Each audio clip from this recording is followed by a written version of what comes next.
Hello दोस्तों, एक बार फिर से आपके अपने यूट्यूब चैनल डीएलएड नॉलेज में स्वागत है।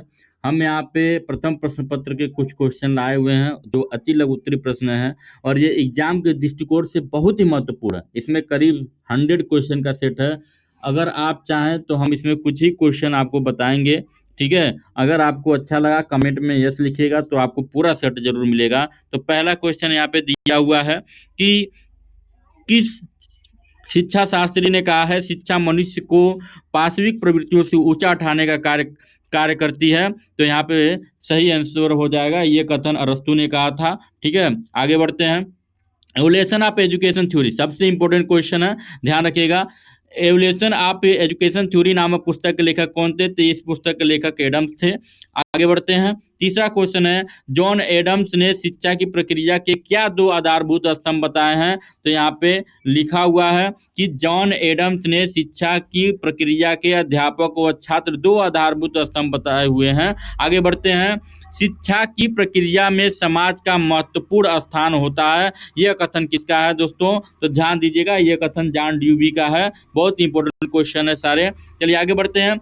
यह कथन किसका है? शिक्षा ये वह प्रक्रिया है जिसके द्वारा बालक की जन्मजात शक्तियों का बाहर प्रकट होता है, यह कथन प्राविल ने कहा था, ध्यान रखिएगा। आगे बढ़ते हैं। यह कथन किसका है? शिक्षा आंतरिक जीवन एवं बाह्य संसार के मध्य समन्वय स्थापित करने की प्रक्रिया, यह कथन हर्बर्ट स्पेंसर का है। ध्यान दीजिएगा दोस्तों, ये बहुत ही इंपॉर्टेंट क्वेश्चन है। आगे बढ़ते हैं। यह कथन किसका है? शिक्षा व्यक्ति की शक्ति का विशेष रूप से मानसिक शक्ति का विकास करती है जिससे कि वह परम सत्य शिव और सुंदर की चिंतन का आनंद उठा सके। तो ये कथन भी अरस्तु ने कहा था, ध्यान रखिएगा। आगे बढ़ते हैं। यह कथन किसका है? शिक्षा से मेरा तात्पर्य है बालक और मनुष्य के शरीर मस्तिष्क और आत्मा का उत्कृष्ट विकास, यह कथन हमारे महात्मा गांधी जी का है, ध्यान रखिएगा। आगे बढ़ते हैं। यह कथन किसका है? शिक्षा मनुष्य की आंतरिक शक्तियों का स्वाभाविक सर्वांगीण एवं प्रगतिशील विकास है। तो ये कथन हमारे पेस्टोलॉजी जी का है। आगे बढ़ते हैं। किसने शिक्षण प्रक्रिया के 3 अंग शिक्षक, शिक्षार्थी व सामाजिक वातावरण बताए हैं? तो इनका भी नाम है जॉन ड्यूवी ने बताए हैं। आगे बढ़ते हैं। मनोवैज्ञानिक विचारधारा तथा प्रकृतिवादी दार्शनिक किसे शिक्षा का केंद्र बिंदु मानते हैं? इसका सही जवाब होगा बालक को शिक्षा केंद्र मानते हैं। ठीक है, आगे बढ़ते हैं। किस शिक्षा शास्त्री ने शिक्षा को समाज की प्रक्रिया माना है? इसका सही जवाब होगा जॉन ड्यूवी ने। आगे चलते हैं। किसने कहा है शिक्षा एक द्विमुखी प्रक्रिया है?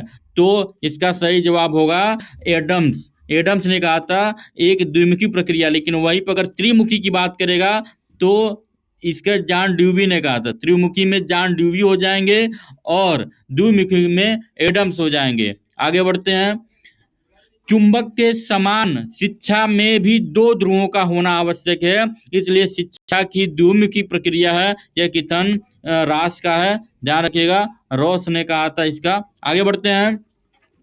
शिक्षा प्रक्रिया को कितने भागों में विभाजित किया गया है? शिक्षा प्रक्रिया को 3 भागों में विभाजित किया गया है, ध्यान रखिएगा। आगे बढ़ते हैं। शिक्षा का सर्वश्रेष्ठ उद्देश्य तथा कार्य मानव प्रकृति तथा चरित्र को प्रशिक्षित करता है, यह कथन किसने कहा है? यह कथन प्लेटो का है। ठीक है, आगे बढ़ते हैं। यह कथन किसने कहा है? समाज विहीन व्यक्ति कोरी कल्पना है, तो ये कथन हमारे रेमंड ने कहा है। ठीक है, आगे बढ़ते हैं। शिक्षा हमारा जन्म सिद्ध अधिकार है, सबसे इंपॉर्टेंट क्वेश्चन है दोस्तों। शिक्षा हमारा जन्म सिद्ध अधिकार है, यह कथन पेस्टोलॉजी ने कहा था। आगे बढ़ते हैं। कि पौधों का विकास कृषि के द्वारा एवं मनुष्य का विकास शिक्षा के द्वारा होता है, यह कथन किसका है? यह कथन लॉक का है, याद रखिएगा। आगे बढ़ते हैं। शिक्षा में अध्यापक विद्यार्थी के साथ साथ पाठ्यक्रम भी सम्मिलित किया जाता है क्योंकि पाठ्यक्रम के अभाव में शिक्षण कार्य पूर्ण नहीं हो सकता है, यह कथन किसका है? तो जॉन ड्यूवी का यह कथन है। आगे बढ़ते हैं।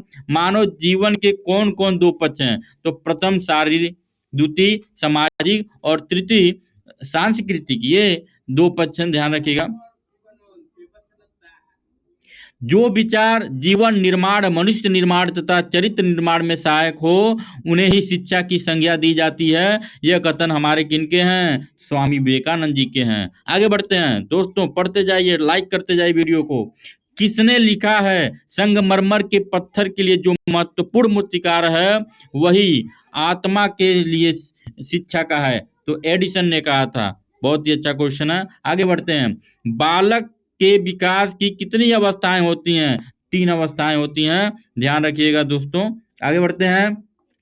शिक्षा की संपूर्ण प्रक्रिया का उद्देश्य विकास या उन्नति है, यह किस दार्शनिक ने कहा है? तो जॉन ड्यूवी ने कहा था। आगे बढ़ते हैं। जॉन ड्यूवी ने कौन सी पुस्तक लिखी थी? तो जॉन ड्यूवी ने डेमोक्रेसी एंड एजुकेशन पुस्तक लिखी थी। सबसे इंपॉर्टेंट क्वेश्चन है दोस्तों, ध्यान रखिएगा, ये इंपॉर्टेंट क्वेश्चन है। जॉन ड्यूवी ने डेमोक्रेसी एंड एजुकेशन पुस्तक लिखी थी। आगे बढ़ते हैं।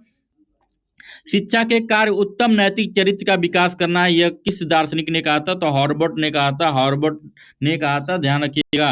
भारतीय संस्कृति की प्राचीन काल से किसमें आस्था रही है? तो वसुदैव कुटुंबम में आस्था रही है। ये इंपॉर्टेंट क्वेश्चन है दोस्तों, याद करके जाइएगा क्वेश्चन को। आगे बढ़ते हैं।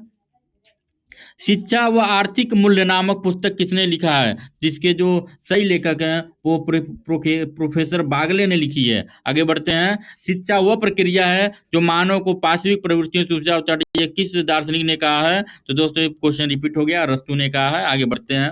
शिक्षा का मानव जीवन के लिए महत्वपूर्ण कार्य क्या है? तो बालकों का चारित्रिक विकास करना है। आगे बढ़ते हैं। मानव के समस्त कार्य उसके अधीन होते हैं, मूल प्रवृत्तियों के अधीन होते हैं। बहुत इंपॉर्टेंट क्वेश्चन है दोस्तों। आगे बढ़ते हैं। किसी भी राष्ट्र की उन्नति एवं संपन्नता किस पर निर्भर करती है? तो शैक्षिक स्तर पर निर्भर करती है। शिक्षा का स्तर सही रहेगा तभी विकास हो पाएगा।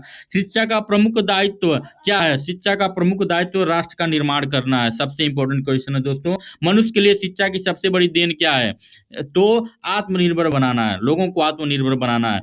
छात्रों में नेतृत्व के गुणों का विकास कैसे किया जा सकता है? तो पाठ्यक्रम से आगामी क्रियाएं करके बनाया जा सकता है। आगे बढ़ते हैं। डेमोक्रेसी पुस्तक के लेखक कौन है? तो अभी अभी आपने पढ़ा है, जॉन ड्यूवी है। आगे बढ़ते हैं।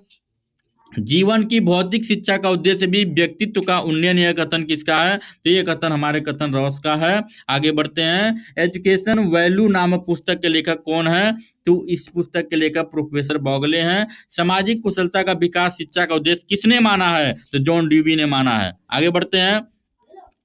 समाज सेवा ही आत्मा का विकास होता है, यह कथन किसका है? तो यह कथन रस्क का है। आगे बढ़ते हैं। व्यक्तित्व का विकास सिर्फ सामाजिक वातावरण में ही होता है, यह कथन किसका है? यह कथन नन का है। याद रखिएगा दोस्तों, व्यक्तित्व की व्याख्या सिर्फ सामाजिक संदर्भ में ही की जा सकती है, यह कथन किसका है? यह कथन जेएम बॉल्डविन का है। आगे बढ़ते हैं। जॉन ड्यूवी ने अपनी डेमोक्रेसी एंड एजुकेशन में अच्छे उद्देश्यों की कितनी कसौटियों को बताया? 3 कसौटी बताया है। आगे बढ़ते हैं। शिक्षा एक अर्थपूर्ण एवं नैतिक प्रक्रिया है, यह कल्पना ही नहीं की जा सकती कि यह उद्देश्य विहीन है, यह कथन किसका है? यह कथन हमारे रिवलिन का है। आगे बढ़ते हैं। समाज व्यक्ति से श्रेष्ठ है, यह कथन किसका है? तो यह भी कथन हमारे कथन हेगले का है। ध्यान रखिएगा दोस्तों, हेगले का है ये। आगे बढ़ते हैं। प्राचीन में शिक्षा का स्वरूप कैसा था? तो प्राचीन में शिक्षा का स्वरूप व्यक्तित्व था। ठीक है, आगे बढ़ते हैं। मैं व्यक्तिगत स्वतंत्रता का महत्व देता हूं, परंतु हमें यह नहीं भूलना चाहिए कि मनुष्य आवश्यक रूप से एक सामाजिक प्राणी है, यह कथन किसका है? तो यह कथन हमारे महात्मा गांधी का है। ये लास्ट क्वेश्चन है दोस्तों। शिक्षा के व्यक्तित्व उद्देश्य के समर्थक हैं टीपी नन है, ये ध्यान रखिएगा। ठीक है।